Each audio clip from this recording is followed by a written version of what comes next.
I am a big fan of FromSoftware's games, but upon reflection, I realize that I'm not enough of a fan. I am a fraud. I've only ever really played the games from Demon Souls onwards.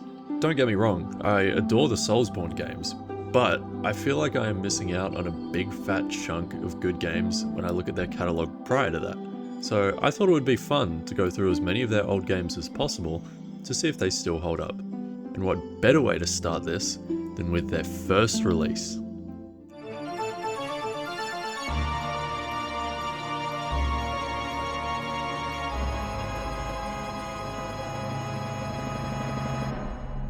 Kingsfield is an action RPG released exclusively in Japan for a little itty bitty console called the PlayStation. It was FromSoftware's first published video game after having released business software for a few years prior. Because Kingsfield was released exclusively in Japan, it's all in Japanese, so thankfully when it became possible to emulate it, one John Osborne would create a fan translation patch, meaning it was now accessible to a whole new audience. Right off the bat, you are hit with the blunt reminder that this game is over 30 years old because of this wacky little feature called tank controls. Oh, fuck! So as you get your bearings, you might explore a little, go into some new rooms, and... Wait, what was that spooky noise? Wow, a skeleton! I guess I get to see how freaking rad my attacks are.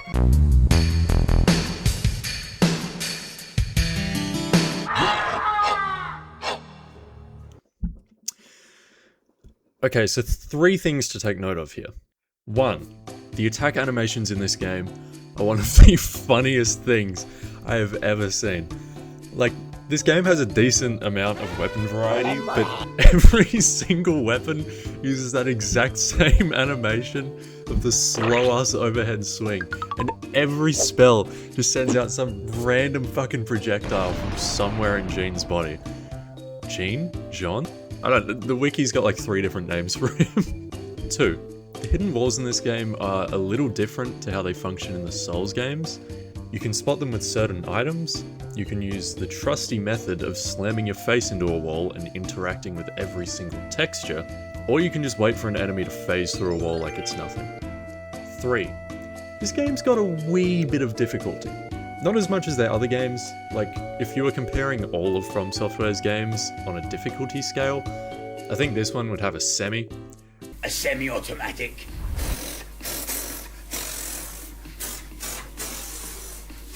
So, now that you've had your first encounter with an enemy, and most likely your first death, what do? Well, fucking, I don't know, figure it out yourself, you big dumb nematode, is what Kingsfield says to you, because it does not tell you shit about what you need to do. Now, this is kind of the point of the gameplay. You know, you're entering this dungeon with a single goal and no idea how to accomplish it, which means you gotta do some exploring. Though thankfully this is at its worst on the first floor, all of the subsequent floors are pretty straightforward. Oh yeah, did I mention that there's floors? What? Floors? Yeah, the game is split into 5 wacky floors, each getting more difficult and dangerous as you progress. Yippee! The first floor is a great intro to the game. It teaches you the basics of the combat mechanics and hands you simple enemies to introduce you to fighting. It also does a decent job of getting you used to how important exploration is for progression, finding shortcuts, finding important items, and also just getting good shit for your character. However, I will say that it feels like only through sheer luck will you find out how to turn off the arrow trap to get to floor 2. Like, that's some silly shit and made me spend far too long on the first floor. I'm sorry that I suck at games, but please just give me more yellow paint, I need it. Now, as I said, the floors increase in difficulty with depth. That's standard.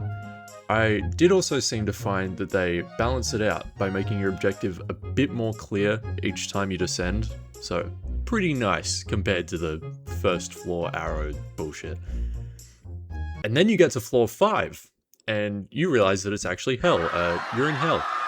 I don't know what the fuck they were smoking, but the spike in difficulty between the 4th and the 5th floor is fucked. So, after getting kicked in the stomach for half an hour, and finally finding where you need to go to progress to the final room, you then get impaled by an even larger difficulty spike, and it's really fucking fun! It's so fun! Thank you, FromSoftware! Another thing you may notice as you progress through these floors is how few NPCs there really are. Like, there are NPCs in this game, but the majority of them are on the first floor, and after that it's mostly just knights and the occasional wizard, which means most of the humans you see further into the dungeon are like super dead. And it's so clear that most of the NPCs in this game just do not give a shit about you. Like, whether you live or die has no effect on them whatsoever, and their Play-Doh faces tell you that. There are certainly NPCs that play a more important role in the story and actually seem to give a shit about you, such as the fairy, but they are so scarce that it really stands out whenever you speak to one. Speaking of the fairy and her role in the story, she is the one who gives you the Moonlight Sword. Yes, that Moonlight Sword, the one that casts nukes! But there's one problem. If your name is me, then you most likely won't meet the stat requirements for the casting ability of the sword. Most of the time, this wouldn't be a problem, but the final boss of this game is a bit of a, how do you say, cunt, and the most effective way of killing him is by using the Moonlight Nuke. But to cast the nuke, you need to meet the requirement of 80 strength and 80 magic. So there's a good chance you're gonna have to come back and smack some golems until you start to question how you got to the point that you started playing this game and why the golems are so fucking loud. Holy shit, the golem sound effects in this game. I don't know if it's just me or something, but I swear the devs just thought it would be an incredible idea to have a golem make the loudest fucking sound every time you hit or kill it. Okay, I feel like I've been rambling a little bit, so I'm going to try and condense what I think of this game, and we'll get on our way. Kingsfield is an interesting and wonderfully weird introduction to FromSoftware's game catalogue. It explores many mechanics and design philosophies that would later become a large part of the Soulsborne games.